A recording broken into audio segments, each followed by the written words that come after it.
Hello to all my close friends out in TV land.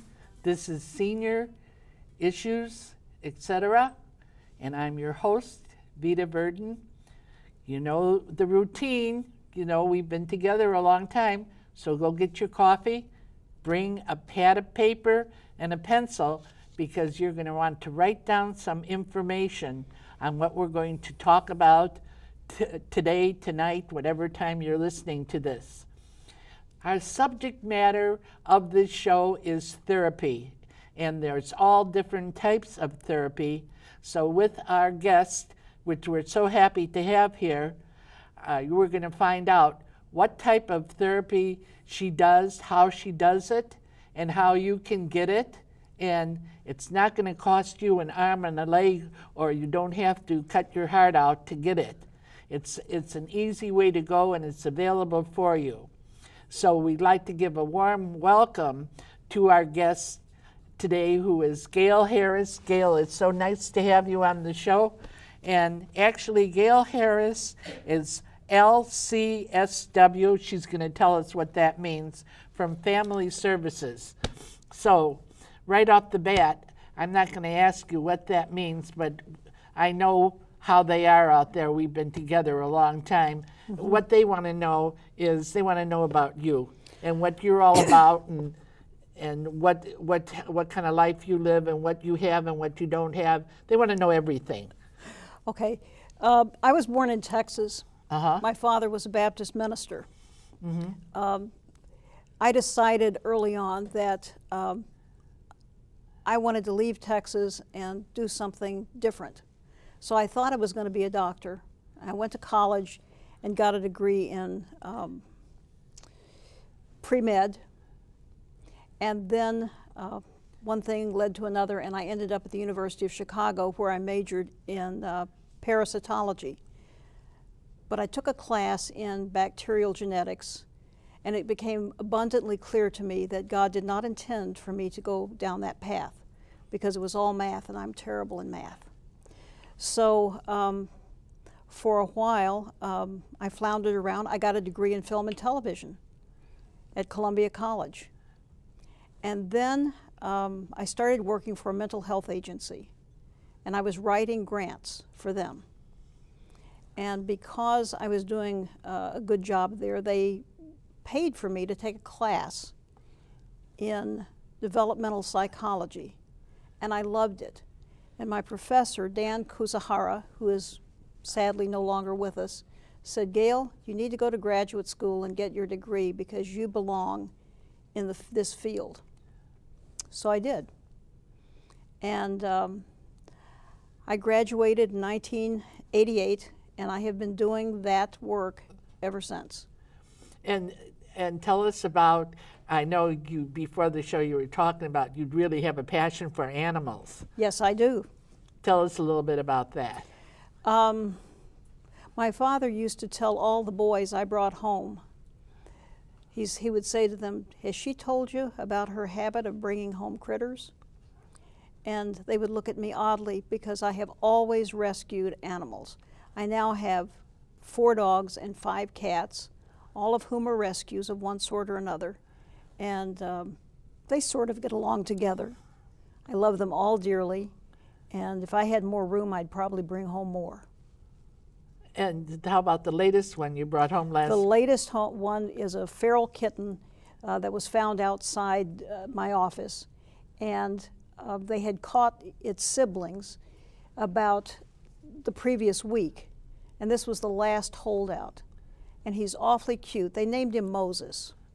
That's funny. And he was hissing and carrying on, and they had him in a box with a teddy bear. And I just reached in and put him here and petted him till he stopped growling. And he was attached to me, so I took him home.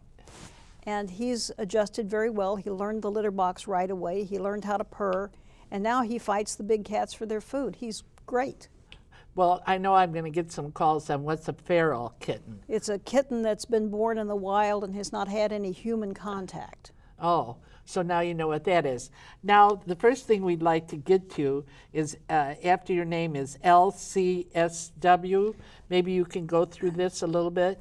That's a licensed clinical social worker. It means that I am certified, I have a license in the state of Illinois to practice what I practice. It means I have a master's degree in social work and a lot of experience past that, so that I qualify for that. Now, the next thing I think that our audience would like to know is, what is cognizant therapy? What type of therapy is it? Well, you know, maybe we should go before that, there's different, like there's psychiatrists. I know a lot of people, Yes. they go to the psychiatrist just to get medicine. Yes, most of the psychiatrists that see clients do not see them for what we call talk therapy. They will see them briefly for assessment, and then they usually adjust their medications, and probably a client would see a psychiatrist maybe once a month to check up and make sure that their medication is correct. Okay. And if a client requires therapy beyond medication, they usually see somebody like me or a psychologist, but generally somebody like me. There are more of us. Well, before we do anything, I'd like, before we go into actually the definition of cognizant therapy, how is this paid for? Because I know one of the things I'd like to talk about, you know, I'm 80 years old, and in my day and in my mother's day, I was born and raised in the Chicago area, and what they had was a place at West on Irving Park. It was called Dunning. Now it's shut down. Now, I don't know what they did there. I don't think they did much of anything except sedate people. But it was a shameful thing. You know, if you had something, you could have a broken arm, and that was acceptable.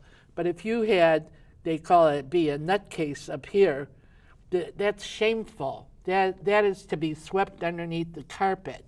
And thank God we have come out of the dark ages now, and this is in open light. And as I said before the show, I know there's an athlete right now that he is openly bringing out what his problem. He's a marvelous athlete, you know, and he's bringing this problem out. It's something that, if it needs to be corrected, can be worked out.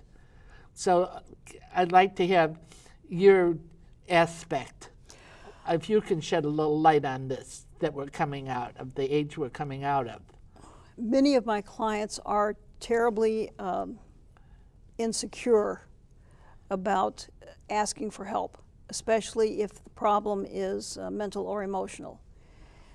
Even if they know that they need it, they're very afraid to ask for it. And the reason many of them are is because of just what you said, that they grew up during an era where this was a shameful thing, that having a mental problem was considered that you were somehow less than somebody else. I had one client tell me that she felt as though her rights would be taken away from her if she acknowledged that she had a mental illness. Most of the clients I see suffer from either anxiety or depression. I see a few who suffer from bipolar disorder, mood swings. And what I tell every single one of them is this, that if you have a chemical imbalance in your brain that can be corrected with medication, it is no different than if you had diabetes or some other imbalance in your body.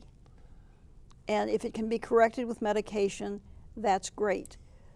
The problem is that in addition to the imbalance in the brain, there are often things that go along with that. For example, if you have felt unlike your peers for most of your life, you have made certain adjustments. Maybe you're not as assertive as you could be. Maybe you don't have good self-esteem. Maybe you don't know how to solve other kinds of problems because you have been so preoccupied with that particular one that you have not learned how to cope well with other kinds of things. So what I tell them is, there's nothing really wrong with you. Your body may have an issue, but you are not your body. You are you. Your body is this is what Ram Dass said. He's a philosopher. And he said that your body is the spacesuit you get to survive on this planet. Some of them have little glitches that have to be fixed, kind of like an automobile. So if you have something that's off kilter in your brain, that can be fixed. Very often it can be. And if it can't be, you can still learn how to live. Well, is your clientele confined just to seniors, or is it go across the board as far as age is concerned? When I started out, I was seeing any adult. The agency I work for now, Family Service in Highland Park, my program is the Northwest Lake County Senior Outreach Program. And so I am only working with seniors and their caregivers. So right now, that is my focus. And I love it. I absolutely love it. This is the best population I think I've ever worked with. Well, now this show is seen in Evanston also. Yes. So now what would that be in Evanston? In Evanston, the people that you would be seeing are the Evanston Skokie Valley Senior Services. They would give information about how to get therapy for people. And then in Skokie Valley, that's a different one. No, Evanston and Skokie Valley We are are together. Senior Services. And then I think if it's in other parts of the country, this Department on Aging. It comes under the heading of the Department of Aging. Yes. Right? Yes. But there is an agency in every part of the country, because I know the show goes online through patch.com Libertyville, so it goes across the whole United States. Well, we're going to come back and we're going to find out more exactly the type of therapy that you do, but right now what it is Vita's Pearls of Wisdom. Now, in my Pearls of Wisdom, as I was talking earlier, the generation that I come out of now, what we come out of, like what our parents have learned from their parents, which have learned from their parents, which have learned. So a lot of the stuff that comes down, we just automatically inherit. And sometimes we can outgrow it by exposure to other elements in the world. And some of it is good, some of it is not so good, but we're all in this together because, we're all in a human frame, So what we do is we have to make adjustments along the way. And I think it depends on the nature of a person. Myself, I'm a curious person, and one of the things that I've always been a creative person. So my love is to solve problems. So I have been fortunate enough knowing how to solve a lot of the problems in my life. But in an earlier part of my life, I did hit some big bumps in the road that I didn't know how to handle. And, I personally went to my mother and I says, I don't know what to do about this situation. And she said, well, just get over it. Don't tell anybody and get over it. That is not the answer to your problems. So fortunately, I had enough creativity to know, Mama's off here. And I did find an excellent therapist that walked me through, and the therapist did not solve the problems. I, with his help, solved the problems because he had aspects and he saw light on a situation that I unfortunately could not see at the time. So I'm a firm believer in that you can get some help. Now, there's a lot of myths that go along with it. One of the myths in today's society is you don't really need to go for therapy. It's just going to heal itself. Wrong. What you have to do is you have to work on a form of healing in order to get better. Now, if you cracked your arm and it went off, you can't say, well, I'm just going to leave it that way. It's going to heal. You have to go to somebody that's going to set it so that it will heal in the right way. You don't want a scab on it, and you don't want these scabs on these gray cells because, keep those gray cells going. That's what keeps us from getting Alzheimer's, and that's what keeps us vital. And we're not looking for the fountain of youth as much as we're looking for in the latter days, that we still have that vitality about us, how to solve problems. And how we solve them is if we keep it going, then we can, that activity is going, then those things don't shrivel up and say, I'm not going to work anymore for you, my time is over with. You know what? Our goal is to live forever. So to live forever, you got to keep that thing going, and it will go as long as you use it. But now what we're going to do is we're going to get back to Gale, who's given us all this vital information, and we're going to find out what her type of therapy is. Okay. I practice a form of psychotherapy called cognitive therapy. Okay. Cognitive therapy means the way you think. And so when someone comes to me with a problem, one of the questions I ask them is, what are you telling yourself about this problem? Because a situation is a situation. In other words, a situation is a fact.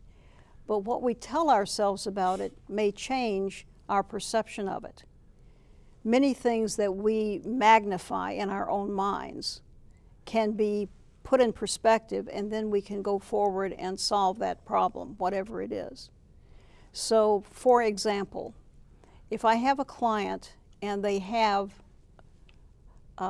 say, bipolar disorder, and they're telling themselves that they don't want to take medication because that will prove that they're mentally ill, if they reframe that, and they're the ones who have to reframe it. I mean, I can't tell you what to think. All I can do is pull out of you what you think. And then we can look at it and say, well, what is the evidence that this is true or not true? What is the evidence that this works or does not work? And then when you use your reason, you can change your mind. When you change your mind, you very often change your life. So that's the form of therapy that I practice. But there are other things that I do. Let me give you an example. One of my clients is a grandmother who's been raising her grandson. And he's an adolescent now. And he is going through the equivalent of the terrible twos, but of course now he's 17 or 18. And he swears. She finds this deeply offensive. And so we had a family session, and I recognized his need to be a rebel, but I also recognized that this was not acceptable to her, and it's her home, and she has to set limits with him. And I said to her, how would you feel if he swore in French? And she said, well, I wouldn't mind that because I wouldn't know what he's saying. And I said, all right. I said, I will get you, meaning him, I said, I will get you some swear words in French. I said, would you be willing to use them? And he said, yes. I said, actually, it's a really good idea because the girls will think you're fantastic. So I found a book called Merde, the French they didn't teach you in school. And I copied down some phrases for him to use. And the next time I saw them, I presented them to him. And that was an effective intervention in that case. Oh, that is such a good idea. One of the things I'd like to go into now is I know so many people aren't aware of how much is covered, like on their Medicare. Mm-hmm. Now, would this be covered on Medicare?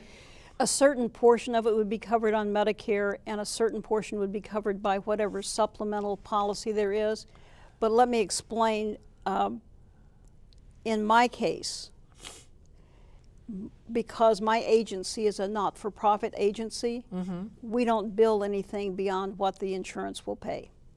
So there's no out-of-pocket cost for our clients. If a person needs some help, yes. In other words, what you're saying is through this type of agency, yes. And this type of agencies are set all over the United States. Yes. That there is no billing that exceeds what the insurance covers? You need to check it with whichever agency you're working with in your state. But in They my vary slightly. yes, but in my case, that's what they cover.